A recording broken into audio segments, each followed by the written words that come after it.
Sa kabila ng mga claims na mas safe gamitin ng vape kaysa sa mga sigarilyo, muling nagpaalala ang DOH na mayroon pa rin hindi magandang epekto sa kalusugan ng paggamit nito.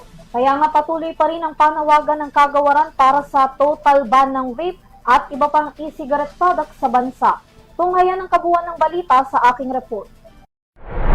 Patuloy na iminumungkahi ng Department of Health o DOH sa mga mambabatas ang pagpapasa ng batas na magpapatupad ng total ban sa mga vape products dito sa Pilipinas. Sa pagdinig ng Committee on Health and Demography sa pangunguna ni Senator Risa Hontiveros, binigyang diin ng mga civil society organizations at mga health experts ang kahalagahan ng total ban at mahigpit na regulasyon sa paggamit ng vape, lalo na sa mga kabataan. Ayon sa Lung Center of the Philippines, pabata ng pabata ang mga nagiging aware sa paggamit ng vape.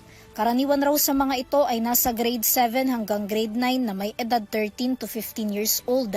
Ipinahayag din ng Philippine Pediatric Society ang kanilang pagkabahala sa marketing strategy ng ilang mga vape shop na direktang tinatarget ang mga kabataang makabili ng kanilang produkto.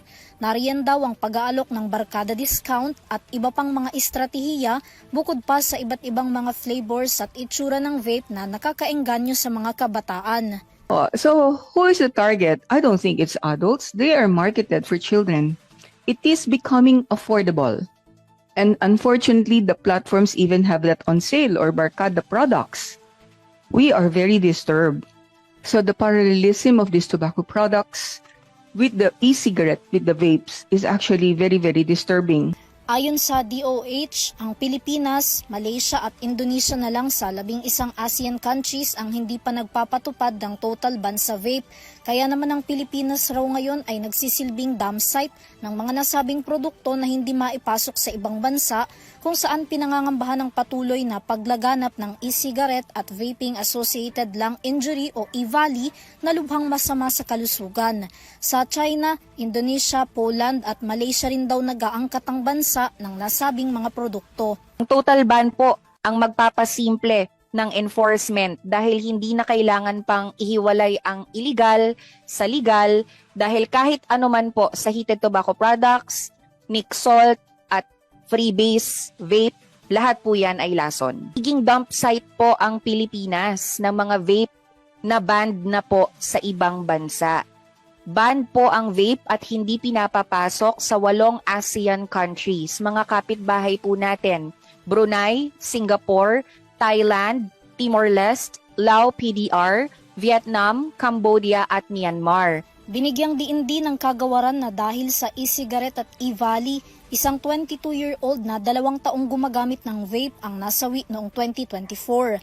Samantala sa ngayon, mayroon pa lamang Republic Act 11900 ang Pilipinas na nagbabawal sa mga minors na bumili ng mga e-cigarettes at mga celebrities na mag-endorse nito. Ngunit sa kabila nito, marami pa ring nakakalusot na mga kabataan na nakakabili, lalo na sa mga online platforms.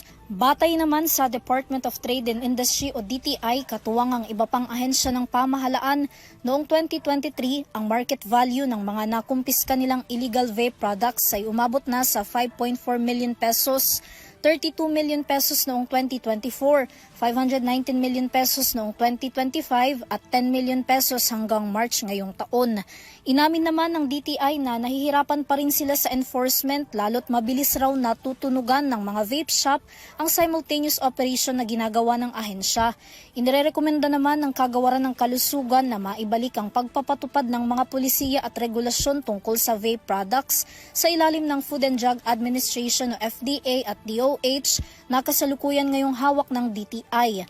Kabilang naman sa maaaring maging epekto ng e-cigarette sa kalusugan ay ang pagkakaroon ng upper respiratory irritation, hika, popcorn lung, atake sa puso, epekto sa talas ng isip o neurodegenerative disorders at cancer. Para sa EuroTV News, Vanessa Cleofa, sumasaludo sa bawat Pilipino.